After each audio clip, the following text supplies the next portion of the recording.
I think it was a year ago, when this council approved the task force to move forward with looking at recommendations for land use and zoning, and also operational issues. And we were told to have a recommendation on land use back within 90 days, and the task force did. And it was a very comprehensive, I think, well-reasoned set of recommendations, and that's come before council, now back out to the community for input. And so I'm pleased with that, but generally I share some frustration about the length of time it takes to pull this together. And trying to address the concerns of everybody, the communities in which these storefronts operate, the people who have legitimate concerns, the caregivers and the patients. And so I would like the city to move forward as quickly as possible, too, on a well-reasoned, responsible policy with regard to medical marijuana facilities. And I met with these two folks who are very passionate about it, and told them that once these ordinances go into effect, the net result will be to shut down every one of these dispensaries in San Diego and start over again, complying with this new set of rules. And but that is missing from the city's response to the grand jury report, that all of these dispensaries must be shut down and none grandfathered in. And I would like that language included going forward, and I would move the report with that change in it. Okay, we have motion. There's no second. Ms., did you want to say something? Okay. Yes, I can read what it is currently and how we can modify it to be able to clearly state that those existing dispensaries will not be grandfathered in. Can we try to get to that with the language that we did use?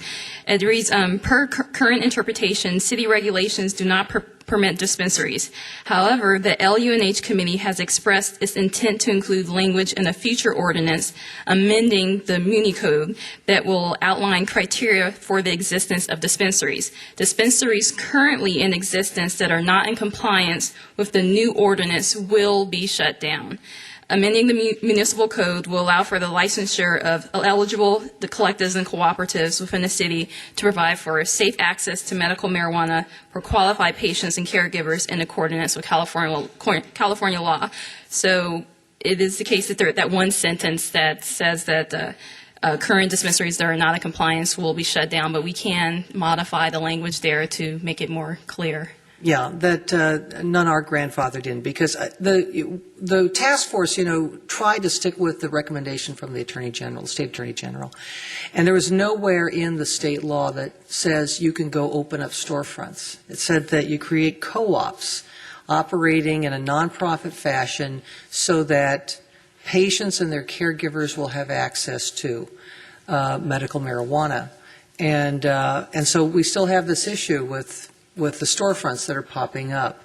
And I can't come along and define what your definition of nonprofit is, or how you're just extending your product to members of your co-op, but we've done some cruising in our district, in District 7 as well, near the San Diego State area and further south near College Grove, and there's even one storefront that has a drive-through, where people can just drive up, get their bud, and keep on going. And I don't think that was the intent of the state medical marijuana statute. I think it was to provide an alternative medical treatment for people who are genuinely ill. So I just want to make sure that everybody's playing by the rules once these new ordinances go into effect.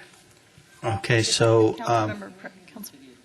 yes, just on that point of adding language about grandfathering, I think that the IBA did not include the particular term grandfather because that can imply that the use is currently legal at the moment and we're going to allow it to continue to exist. I believe the city's position is that none of them out of there are permitted uses. So perhaps we can, I don't know if you want to add a few more use some other language to explain that sentence further, or if the council member is comfortable with leaving it as is. I think it'll probably be fine as is. And thank you for the defining that term. I appreciate it. So we have a motion to adopt the IBA's recommendation, Ms. Emerald? Okay, we have a motion. And we have a second by Ms. Leitner. Did you want any clarification? Just a question. Is there a deadline?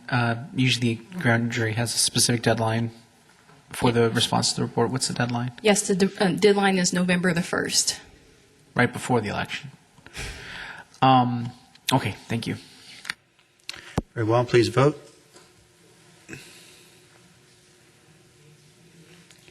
Clerk, please call the roll. That passes 7-1 with Councilmember DeMaio voting no.